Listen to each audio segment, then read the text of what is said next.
being the best player right now after winning back-to-back FNCS titles. Yep, that is 3 in a row. It's no surprise that everyone is eager to know what his settings are, and just last night during his Twitch livestream he revealed it all. From his full list of settings and keybinds to his Nvidia color settings, install options, and even his keyboard config, I'm about to showcase all of his fully up-to-date settings, and I just thought I'd make this up-to-date video for all of you, as it kind of makes this video on screen here slightly outdated, but not fully. So if this does help out, please drop a like and subscribe for more. But starting off with his video settings, this was literally screenshotted from his live stream yesterday. You can see that his windowed mode is still on windowed full screen. I have no idea why, by the way. I'm still yet to find this out. I've heard people say it's for his chat so you can see it easier. I've heard other people say that it's for his stretched resolution, which he does sometimes use. Right now you can see he's currently on native. However, a couple of days ago he was using a stretched res for a solo cache cup, and the res he was using is on screen here. That's 1720 by 1080. As of right now though, he is on the native res of 1920 by 1080. His VSync is off. His frame rate limit is still on 240 FPS. However, for his rendering mode, this is on performance mode. You might notice here as well there's only 2 options, and the reason he's got like 2 options in that setting is because he has this setting right here, that's DirectX 12 shaders disabled. He also most likely has high resolution textures turned off as well to get a slight FPS boost. As for his brightness, it does show on screen to be 125%. However, just yesterday he did change this to the max, that's 150%. As for the colorblind mode though, that is still disabled. For his graphics quality settings, he's using a 100% 3D resolution.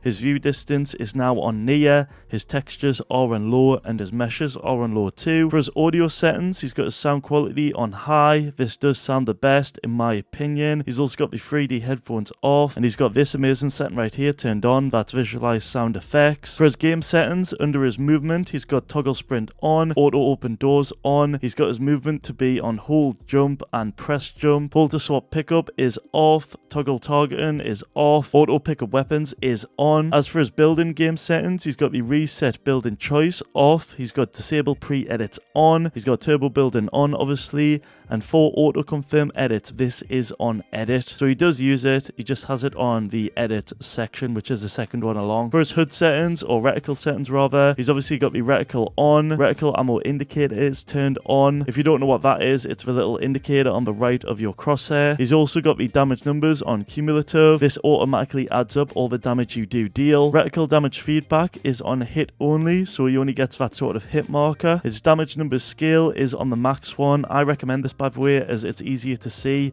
how much damage you have dealt. For his HUD scale, this is on 63%, so it's rather small, and I believe all the rest of the HUD options are pretty much on default. For his mouse sensitivity, he has his X on 6.4%, his Y on 6.4%, his targeting and scope sensors are both now on 45%. All of these, by the way, are on a mouse DPI of 800, and I think he is using the max mouse hertz, which is 4000 on the Logitech Superlight 2. Oh, as well, for his keyboard movement, to a lot of people's surprise, he is not using this at all. As you can see, he's got the use diagonal controls disabled or turned off. Next up, we've got his keybinds. Now, for his movement, this is pretty much default with WASD and space on jump. His sprint is interesting. That's on the tilde key, I think it's called, which is left of 1, I believe. For his auto run, that is apparently on L or number key, and his crouch is on C, as you can see here. For the rest of his keybinds, he's got his reload on Q, his use is on E, and he's got the mouse wheel scroll up. So if he wants to open a chest, he can literally just scroll his mouse up. Pretty convenient that. I use it myself.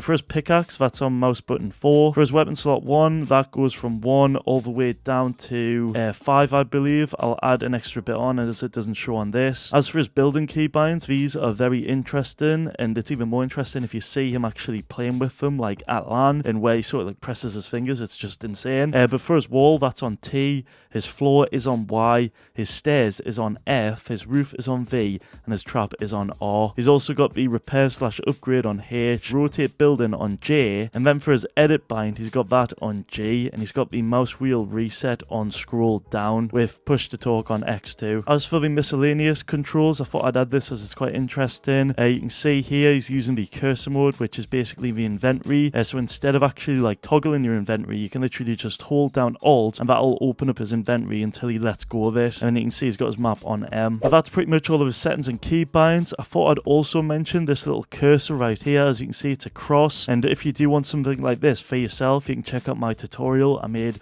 I think, like a year or two ago, and that can get you something like this in game if you do want it, like Peterbot. Next up, we've got Peterbot's Nvidia settings, where he did recently reveal he uses the digital vibrance not on the default one, but on 75, which does greatly increase the vibrance in game, so colors pop and like look just obviously more vibrant. Here is proof though of him actually using it. Mate, can you show Nvidia settings? I have 70 digital vibrance and that's it, bro. As for the rest of his Nvidia settings, like the 3D settings right here, it is possible that he has sort of optimized them to get more FPS. Oh, and another thing you will have customized in the Nvidia settings is the adjust desktop size and position when he does use stretched resolution. And moving on, finally, we've got his keyboard settings. As you can see here, Peterbot does indeed use rapid trigger, but it's only on his edit key. And if you don't know what rapid trigger is, it's basically a feature that allows you to adjust the actuation point of individual keys dynamically, unlike traditional mechanical switches that have a fixed actuation point. So basically, instead of waiting for you to release the switch all the way, rapid trigger will reset the moment you release it at X amount. And that's why Peterbot just has it on his edit key, because it allows you to press any key, like the edit key for example, again and again without having it release all the way, which is more faster and especially more helpful in games like Fortnite when you're pressing your edit key rapidly. I believe Peterbot uses a default actuation point on all of his keys except the edit key on 0.2. However, for the rapid trigger, he's only got that on his edit key, which is G, and he's got that set to a value of the fastest one, which is 0.1, so it's going to be super sensitive. Oh, one last thing as well regarding his setup. This is one little correction I need to make. His mouse is still the same. That's the Logitech G Pro X Superlight 2 in white. His mousepad is still the GameSense Radar Benji Fishy edition in the desk size. Keyboard is the SteelSeries Apex Pro 10 keyless in the 2019 edition, I believe. And his monitor is still the Zowie XL2566K. For his headset though, he did used to be on the HyperX Cloud 2s. As we've seen, they did actually break, and instead of just replacing the same model, it does look like he's actually using the newer model, which is the HyperX Cloud 3s. And yeah, that's a quick update on Peterbot and all of his updated settings / setup. Before you do go, feel free to check out any of my other videos on screen right now.